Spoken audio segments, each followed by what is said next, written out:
Para entender este vídeo, visualice los capítulos anteriores. Inquisición Protestante capítulo 4. En este capítulo se trata de forma breve, el sistema de erradicación del catolicismo por parte de la Inquisición Protestante. Fuentes históricas. El historiador Johannes Jansen nos relata acerca de la visión de algunos líderes de la Reforma sobre este tema. Lutero estaba complacido con la expulsión de los católicos. Melanchthon estaba a favor de proceder en contra de ellos con castigos corporales. Zuinglio sostenía que, en caso de necesidad, se debía aniquilar a los obispos y sacerdotes como un mandamiento de Dios. El historiador Johannes Jansen agrega: Zúrich, la ciudad de Zwinglio, en definitiva, no era un paraíso de libertad cristiana. La asistencia a los sermones era obligatoria bajo pena de castigo, toda enseñanza y práctica religiosa que se desviara de las regulaciones prescritas, se castigaban. Incluso fuera del distrito de Zúrich, a los clérigos no se les permitía oficiar misa ni se permitía a los feligreses asistir a esta. Y fue prohibido, bajo pena de castigo severo, el tener imágenes y esculturas religiosas, aún dentro de las casas. El ejemplo de Zúrich fue seguido por otros cantones suizos.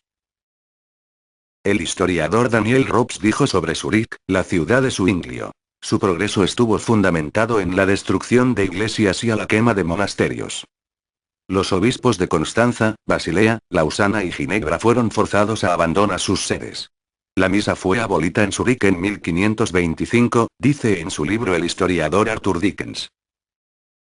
Teóloga cristiana metodista, Georgia Harkness, dice en su libro: William Farel, quien precedió a Calvino en Ginebra, ayudó a abolir la misa en agosto de 1535, capturó todas las iglesias y cerró sus 4 monasterios y un convento de monjas. Philip Hughes escribe acerca de Farel en Ginebra, en su libro. Sus sermones en la iglesia de San Pedro causaron amotinamientos, las estatuas fueron destruidas, retratos destrozados y los tesoros de la iglesia, con un costo de 10.000 coronas, desaparecieron. El historiador y sacerdote, Hartmann Grisar, escribe en su libro: Martín Bucero, aunque ansioso de ser valorado como respetable y pacífico, defendió de manera abierta el poder de la autoridad sobre las conciencias. No descansó hasta que en 1537 provocó la supresión de la misa en Augsburgo. A su instigación, muchas bellas pinturas, monumentos y antiguas obras de arte en las iglesias, fueron destrozados con arbitrariedad. Aquella persona que se negara a asistir al culto público, se le daba un plazo de 8 días para salir de los límites de la ciudad. A los ciudadanos católicos se les prohibió el asistir a los lugares de culto, bajo severos castigos. En otras ciudades, Bucero actuó con no menos violencia e intolerancia, por ejemplo, en Ulm, en donde afianzó a Escolampadio en 1531, y en Estrasburgo. Aquí en 1529, después de un concilio popular, se prohibió el culto católico. Los predicadores solicitaron a los consejeros que emitieran un reglamento en el cual se hiciera obligatoria la presencia al nuevo culto, y de esta manera llenar los templos. Johannes Jansen escribe: en 1529, el Consejo de Estrasburgo también ordenó la destrucción total de todos los altares, imágenes y crucifijos que quedaran. Muchas iglesias y conventos fueron destruidos. En una convención luterana en Hamburgo, en abril de 1535, los poblados de Lübeck, Bremen, Hamburgo, Lüneburg, Stralsund, Rostock y Wismar, votaron en forma unánime para colgar a los anabaptistas y azotar a los católicos y zwinglianos antes de desterrarlos. En Constanza, el 10 de marzo de 1528, la fe católica fue prohibida por completo por el Consejo. No hay derechos más allá de los establecidos en el Evangelio, como es entendido hoy. Los altares fueron destruidos, los órganos fueron removidos por considerarlos obras de idolatría, los tesoros de la iglesia fueron enviados a las arcas del gobierno. El sacerdote Grisar dijo en su libro: en la ciudad de Lutero, en el territorio de la Sajonia, se había instituido la expulsión de católicos, en 1527.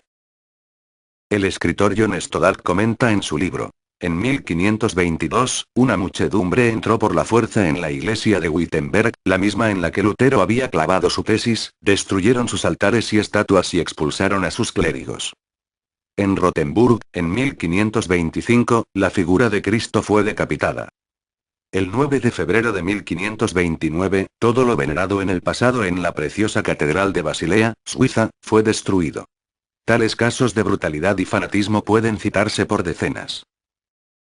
El escritor Philip Hughes escribe en su libro: en Escocia, John Knox y sus seguidores aprobaron la siguiente legislación.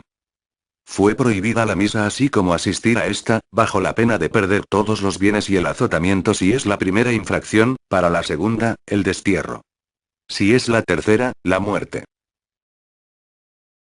Knox, como casi sin excepción todos los fundadores protestantes, fue persuadido de que, todo lo que nuestros adversarios hacen es diabólico.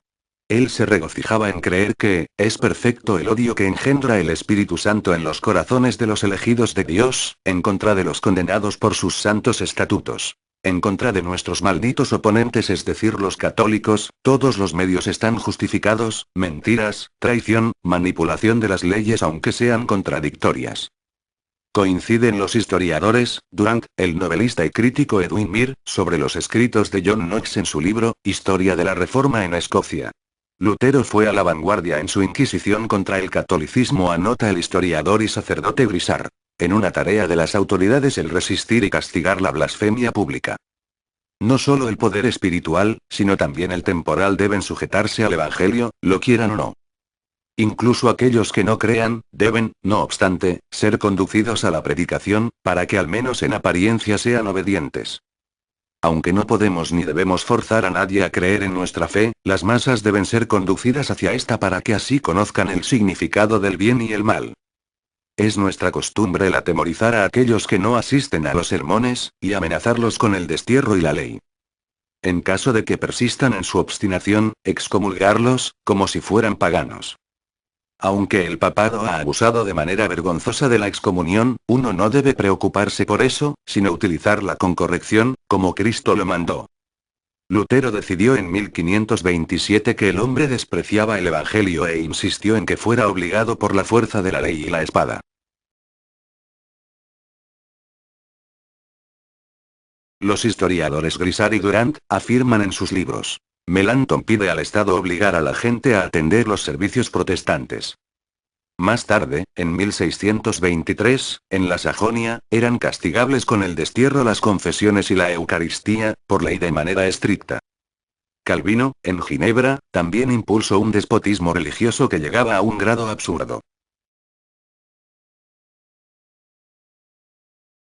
Para concluir este breve capítulo, apuntamos lo señalado por el profesor historiador, Ewan Chadwick. Los estados protestantes, no cuestionan que la enseñanza de doctrinas desaprobadas por ellos sean prohibidas. Tampoco cuestionan que el Estado promulgue leyes para estimular la asistencia a las iglesias. En la Inglaterra anglicana, en la Alemania luterana y en la Holanda reformada, los ciudadanos son merecedores de castigos si, a menos que tengan alguna buena razón, fallan en la asistencia a sus iglesias parroquiales.